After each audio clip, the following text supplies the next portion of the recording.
నియమాలతో చేయాలి. అంతేగాని ఏదో పుణ్యం వస్తుందని ఆలయానికి వచ్చేయడం కాదు. వచ్చిన తర్వాత పద్ధతి ఉండాలండి. సాధారణంగా అప్పటి స్త్రీలకు చెప్పక్కర్లేదు, జుట్టుకు ముడి వేసుకోనిది భగవంతుడికి దండం పెట్టరాదు. అలాగని ఇప్పుడు కత్తిరింపుల జుట్లు, వేలాడేసుకున్న జుట్లు, మధ్య మధ్యలో వెనక్కి తీసుకున్నటువంటి వాళ్ళు వచ్చి శివుడికి దండం పెడతామని చెప్పి తలపెడుతూ జుట్టంతా శివుడికి తగిలేటట్టు చేస్తున్నారు. ఇది మహాపాపం. నేను గతంలో కూడా ఇక్కడ చెప్పాం, మేము చెప్తూనే ఉంటాం, గాలిలో కలిసిపోతాయి.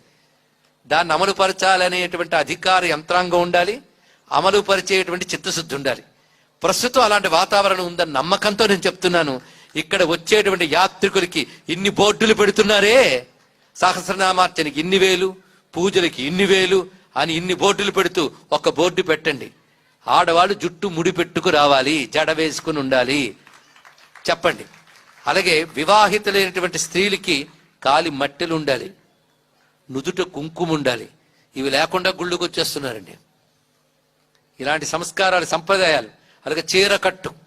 అంతేగాని ఆధునిక వస్త్రధారణ చేసుకుని ఊరంతా తిరగండి పర్వాలేదు, కానీ గుళ్ళోకి మాత్రం రాకండి. ఇక్కడ ఇంట్లో పూజ చేసినా, గుళ్ళో పూజ చేసినా కనీసం ఆ సమయంలో అయినా సంప్రదాయ వస్త్రధారణ ఉండాలి.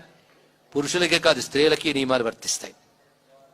వచ్చి బొట్టు పెట్టుకోండి, బొట్టు పెట్టుకుని రండి, రెండూ చాలా అవసరం. ఇక్కడ శివారాధనకి భస్మధారణ, గంధం, కుంకుమ ధరించి అర్చన చేసుకోవాలి ఇక్కడ.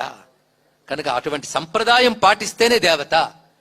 ఎందుకంటే అక్కడ దేవత చూస్తోంది నిన్ను. దానికి తగ్గ వస్త్రధారణ ఉండాలి, దానికి కట్టుబొట్టు ఉండాలి.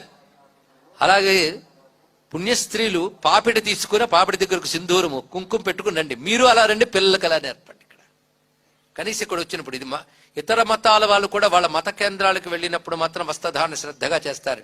విదేశాల్లో కూడా నియమాలు ఉన్నాయి. మన ఆలయానికి వచ్చేటప్పటికల్లా ఇలాంటి నియమరహితం కూడదు. అయితే ప్రజలకి శ్రద్ధ కావాలి నిజమే, కానీ వచ్చిన వాళ్ళకి నేర్పవలసిన బాధ్యత కూడా దేవాలయ నిర్వాహకులకు ఉన్నది. ఎందుకంటే దేవాదాయ శాఖ అంటే దేవుడి ఆదాయం మీద మాత్రమే దృష్టి కాదు, దేవాలయాన్ని సక్రమంగా నిర్వహించవలసినటువంటి బాధ్యత ఉన్న శాఖ అది. ఇది గుర్తుపెట్టుకోవాల్సిన అవసరం ఇక్కడ. అందుకే ప్రధానం. ఇటువంటి బాధ్యత స్వీకరిస్తూ అర్చకులు మొదలైన వారు కూడా దీనిలో పట్టుబడితే ఇంకా అద్భుతంగా సాధించవచ్చు. అదేవిధంగా సిబ్బంది కూడా దీనిలో సహకరించాలి. ఇటువంటి నియమాలు ఉండాలి. అందుకే సాష్టాంగం ఇత్యాదులు. ఆలయంలో పద్ధతి వేరు.